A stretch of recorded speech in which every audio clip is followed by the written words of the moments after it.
I was only 24 when I met Jason. At that age, I thought I knew what love was, or at least what it was supposed to be. I had always believed in the fairy tale, the idea of two souls meeting and intertwining to create something beautiful. But what I failed to realize then was that love isn't a fairy tale. It's messy, complicated, and far from perfect. When I met Jason, I was in that awkward place in life where I wasn't entirely sure who I was yet. I had just graduated from college, still figuring out my future, and, honestly, I was a bit lost. I didn't know exactly what I wanted from life, but I sure knew I wanted love. I wanted companionship. I wanted someone to hold me when I felt vulnerable, someone to fill the emptiness that had always lurked inside of me. Jason appeared like a perfect answer to all those questions. He was everything I thought I needed at the time. He was calm, reliable, and had a steady job. He seemed to have his life together, something that I didn't feel I had. He was kind in a way that felt comforting, not overwhelming. There was a warmth to his presence that made me feel secure, even though I hadn't fully opened up to him. It was comforting, almost like a safety net, and I clung to that feeling. I convinced myself that this was it. This was what love was supposed to feel like. This was what it meant to find the one. We moved fast. In less than a year, we were engaged. I had always told myself that I wouldn't rush into marriage. I wasn't going to be one of those people who got swept up in the idea of commitment without fully understanding what it meant. But when Jason proposed, it felt like the most natural thing in the world. There was no big dramatic gesture, no grand moment. It was simple, understated, but it felt right. At the time, I thought I was making the decision because I loved him deeply, but looking back now, I realize I was making that decision out of a different kind of desperation. I wanted something solid, something to anchor me. I wanted to feel chosen, to feel secure. And, honestly, I was afraid of being alone. I didn't fully admit it to myself, but I wasn't getting married because I was in love with Jason. I was getting married because I was afraid of being by myself. I had spent so many years feeling uncertain, lonely, and incomplete that the thought of having a partner, a person to share my life with, felt like the perfect solution to all of my problems. Jason became my solution, my escape. But in hindsight, I can see that I wasn't marrying him for who he truly was. I was marrying him for the idea of what he could represent for me: stability, security, and an end to my loneliness. I remember our wedding day as one of those moments when you're so caught up in the excitement that you don't really see the full picture.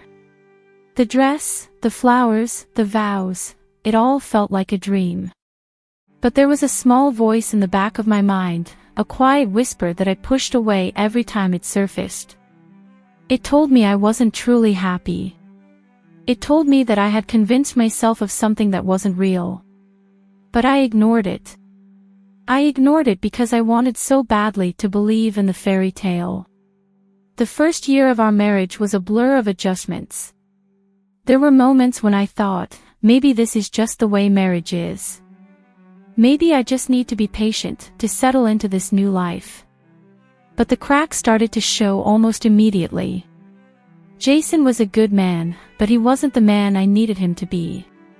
He was reliable, but he wasn't emotionally available. He was stable, but he wasn't passionate. He didn't challenge me in ways I craved, nor did he support me in ways I needed. I was beginning to realize that he wasn't the person who could help me grow.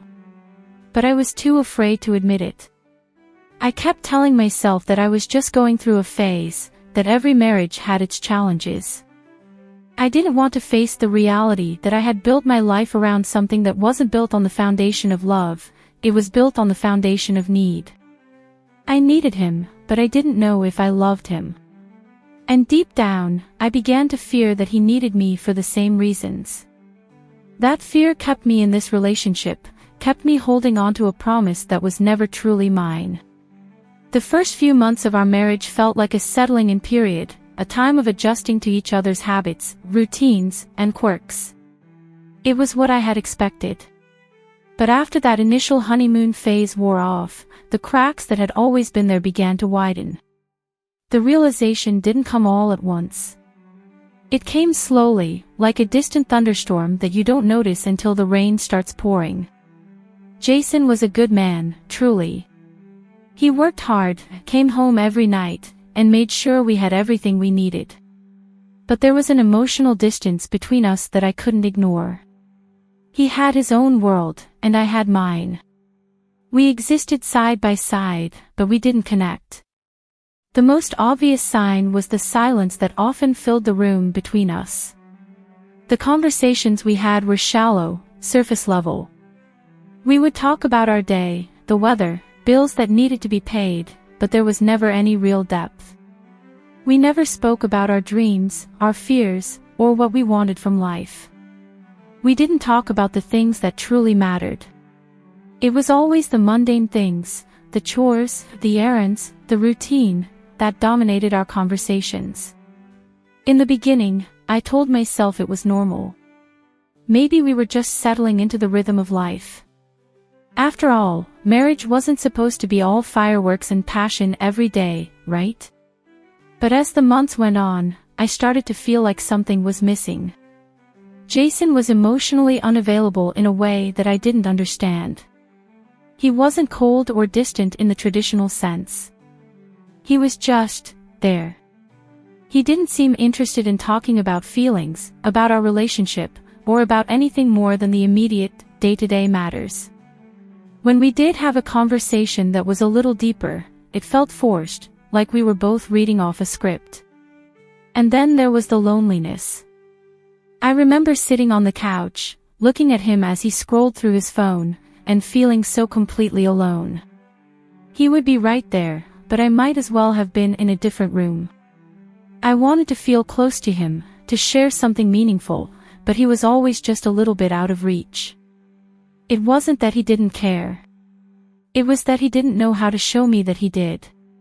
It became clear that while we shared a life, we didn't share ourselves. The longer this went on, the more frustrated I became. I started to withdraw emotionally, to protect myself from the hurt of wanting something that I wasn't getting. I didn't know how to fix it, so I just accepted it. But inside, I was crying out for something more, something real. I had thought that when we got married, I was making a commitment to love and be loved in return. But what I had done was commit to a life of quiet, unspoken expectations. I thought that if I worked hard enough at it, if I was patient enough, the love I was looking for would eventually appear. But it never did. The silence between us wasn't just a lack of words, it was a lack of connection, a lack of emotional intimacy. I started to realize that I had married someone who didn't truly understand me. He didn't see me for who I was, and I didn't see him for who he truly was either. We had built a life together, yes, but we hadn't truly built it on a foundation of understanding, trust, and communication. Instead, we had built it on need and convenience.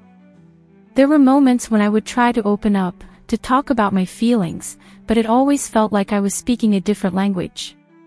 He didn't know how to respond, didn't know how to help me understand my own emotions, let alone address them. He wasn't capable of giving me what I needed, and the more I tried to fill that gap on my own, the more resentful I became. It wasn't his fault, he wasn't necessarily a bad person.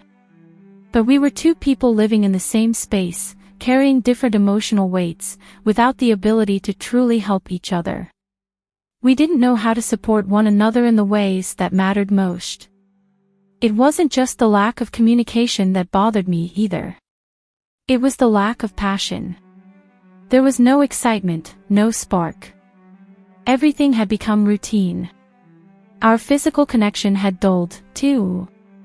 It was as if we had both checked out emotionally and physically, but we were just going through the motions, pretending that everything was fine.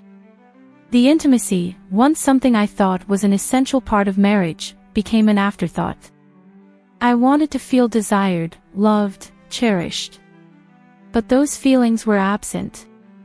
I began to feel trapped in this marriage, not because I was unhappy in the traditional sense, but because I was suffocating in a life that wasn't truly mine. It wasn't a life filled with love, passion, or real connection. It was a life filled with routine, duty, and the ever-present emptiness of unspoken desires. The more I tried to make it work, the more I realized I wasn't really working on our marriage. I was just trying to convince myself that this was enough. But deep down, I knew it wasn't. And that realization terrified me. It was one of those quiet evenings when everything seemed to come to a head. Jason was sitting across from me at the dinner table, staring down at his plate, his jaw clenched. We hadn't said much to each other all day. The silence had become so natural between us that it felt like a companion we couldn't shake. I could feel the tension building, the unsaid words hanging in the air like thick fog.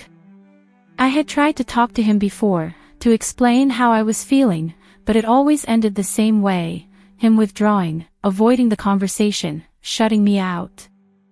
There was always some excuse, always something that needed to be done or a reason why now wasn't the right time to discuss our problems. But tonight, it was different. Tonight, I couldn't hold it in anymore. Jason, I said softly, my voice trembling with emotion. We need to talk. He didn't look up at me. Instead, he pushed his food around his plate, his eyes focused on anything but me. The silence stretched on for what felt like an eternity before he finally spoke, his voice flat and devoid of any warmth. About what? He asked, his tone cold, detached. I swallowed hard, fighting back the tears that were threatening to spill. About us. About everything. I don't feel loved, Jason. I don't feel like we're connected anymore. His eyes flickered up to meet mine, and for a moment, I thought I saw something, guilt, maybe, or maybe just exhaustion. But before I could make sense of it, he quickly turned away. I don't know what you want me to say, he muttered, his voice tight. I'm doing the best I can. I felt a rush of frustration welling up inside me. This was always the problem. Every time I tried to explain how I felt, it was like he wasn't even listening. It wasn't just the words, it was the way he shut me out, the way he made it seem like I was the one who was unreasonable for wanting more. I wanted more than this emptiness. I wanted more than just a man who sat across from me at the dinner table but never really saw me. I don't need you to do the best you can, Jason, I snapped, the anger rising in my chest. I need you to actually be here. To be present. To care. He looked at me then, really looked at me, and for the first time in months, I felt like he saw me, really saw me. But there was no empathy in his eyes. There was no understanding. Just a cold, hard stare. And then, with a slow shake of his head, he spoke. I don't know what you want from me, he said, his voice now strained, almost defensive. I'm not some emotional therapist. I can't fix everything. My heart sank. I wasn't asking him to fix anything. I wasn't asking for miracles. I was asking for something simple, a connection, an understanding, a partner who actually cared about the things that were breaking me inside. But all I got in return was this emotional detachment. And it hurt more than I could put into words. I began, but the words caught in my throat.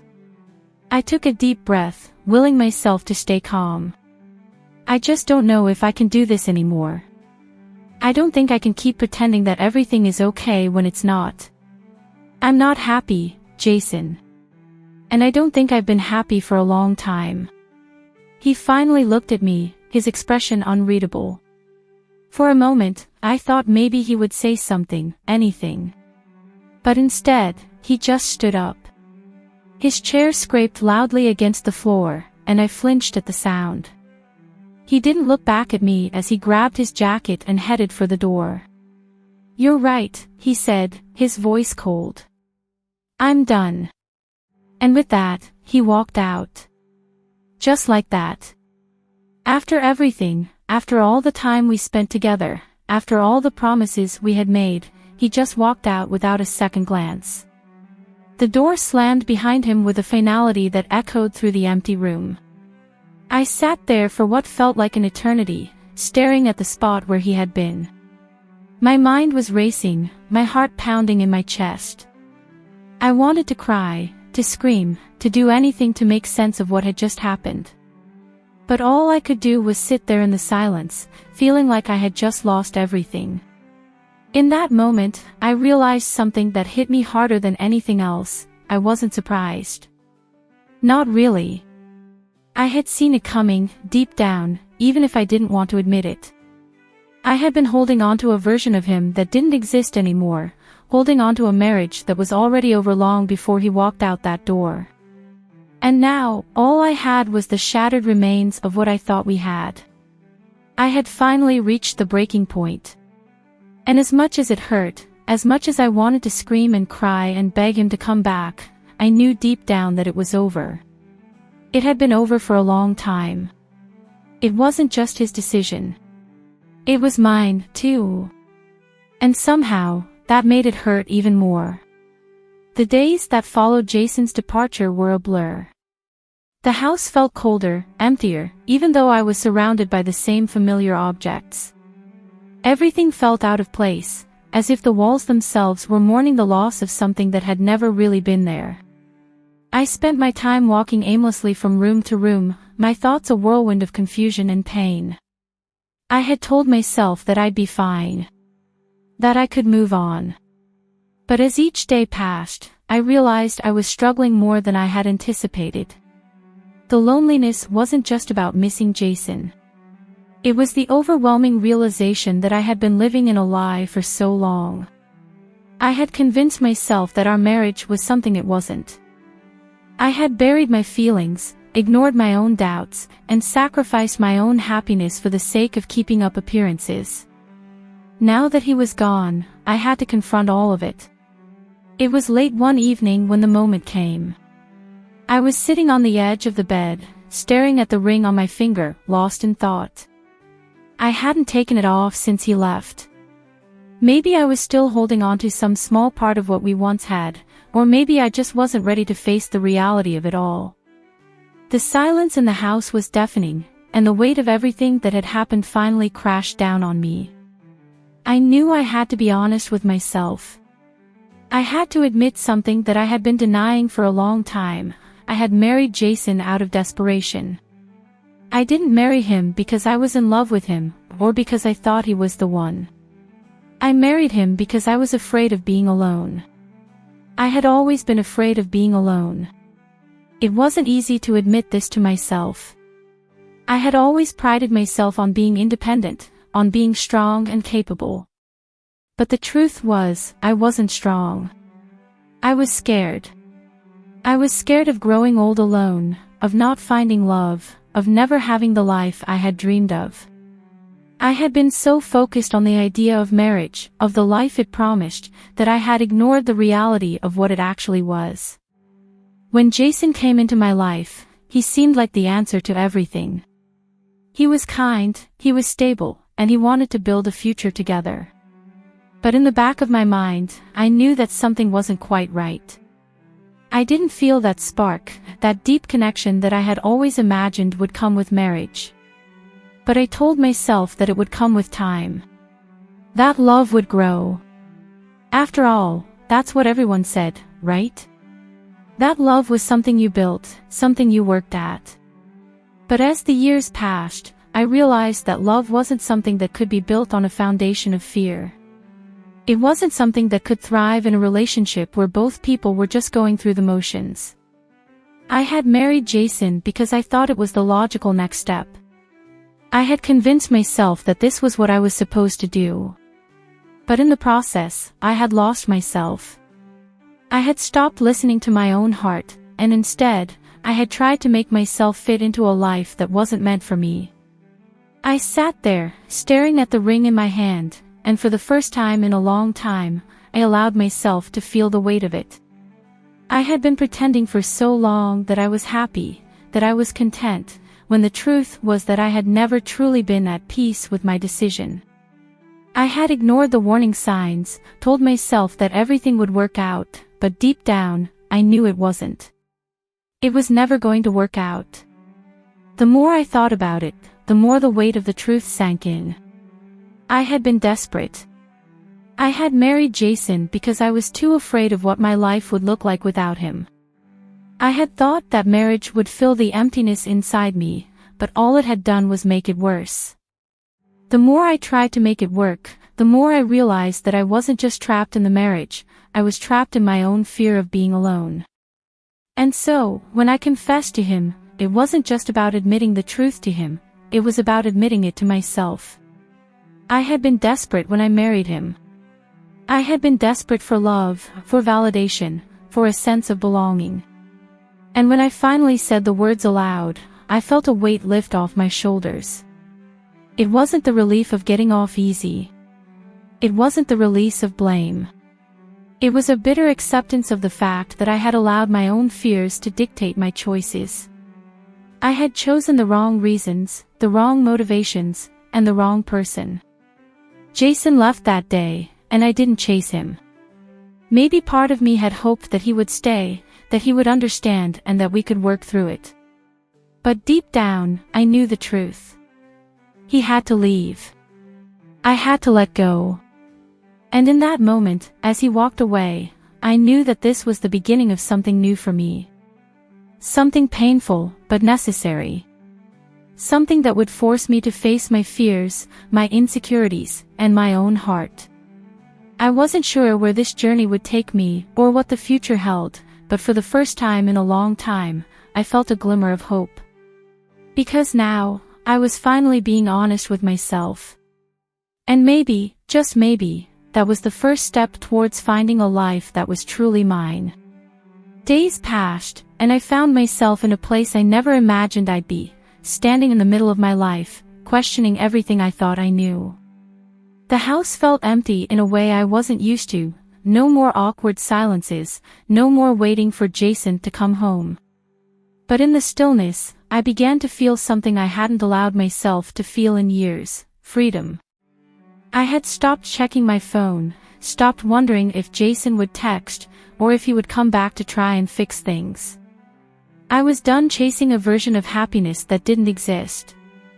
Instead, I threw myself into the process of rediscovery, something I hadn't done in far too long. I signed up for yoga, something I had always wanted to try but never found the time for. I began reading books I had left unfinished, taking walks in the park, and reconnecting with old friends. Slowly, I started to find pieces of myself that had been buried for far too long under the weight of marriage. But, as the days turned into weeks, something unexpected happened. It was one rainy afternoon when the doorbell rang. I hadn't expected anyone. I wasn't expecting a visit, certainly not from Jason. But there he was, standing on my doorstep, his face a mixture of uncertainty and resolve. For a brief moment, I wondered if I should close the door, but instead, I stood there, frozen, not knowing what to expect. "Can we talk?" he asked, his voice hesitant but sincere. I didn't know what to say. For so long, I had wished for this moment, wished that he would come back, that he would fight for us. But now, standing here, it felt different. I wasn't sure if I even wanted that anymore. I stepped aside, wordlessly inviting him in. We sat down on the couch in silence, the weight of years of unresolved tension between us. Finally, Jason broke the silence. "I've been thinking a lot," he said quietly, his gaze downcast. "About everything. About you. About us." I waited for him to continue, but I already knew what he was about to say. He was sorry, he had made mistakes, he wanted to try again.